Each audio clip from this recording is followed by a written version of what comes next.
Alors, c'est une exposition de choix de photos de Janine Nips, dont j'ignorais tout. Alors, c'est assez remarquable parce que c'est des photos en noir et blanc qui couvrent le paysage français des années majoritairement 50, 60, 70, 80, du point de vue des femmes.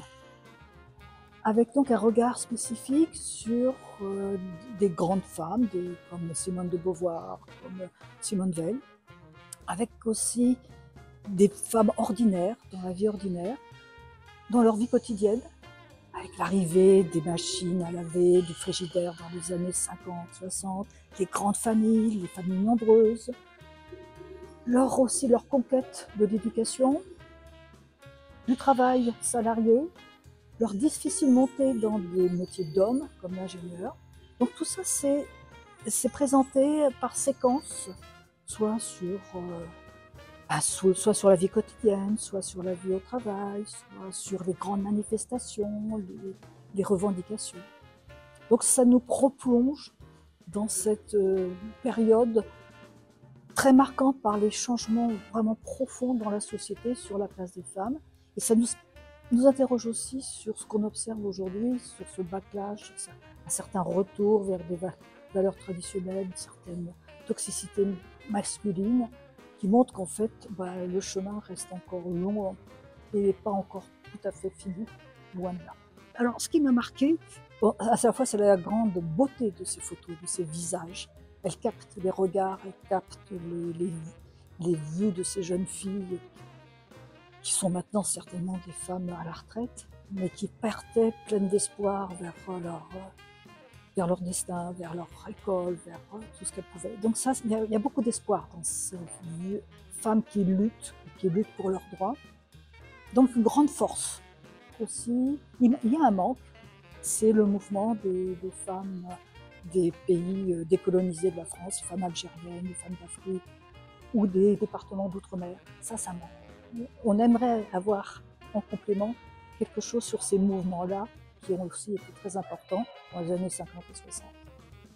Alors sur le droit de vote, c'est un grand classique, mais c'est quand même une très très très grande rupture, puisque très tardivement, les femmes françaises accèdent au droit de vote, sont des citoyennes qui peuvent décider de qui va les représenter.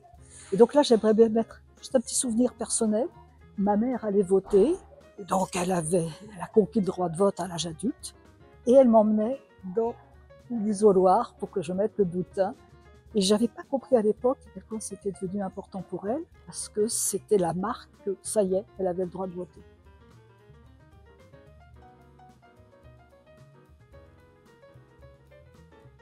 Une photo qui illustre quelque chose de fondamental, c'est l'arrivée de la pilule en 1967. On sait que ça a changé complètement le fonctionnement de la société, le fonctionnement du marché du travail. Là, je fais référence à la prix Nobel Claudia Goldblum, qui a vraiment étudié cette question. La pilule, cette invention récente, finalement, a changé les perspectives des femmes sur leur vie. Elles pouvaient contrôler le calendrier des naissances, donc elles pouvaient envisager de faire carrière et de programmer les enfants quand elles le voulaient.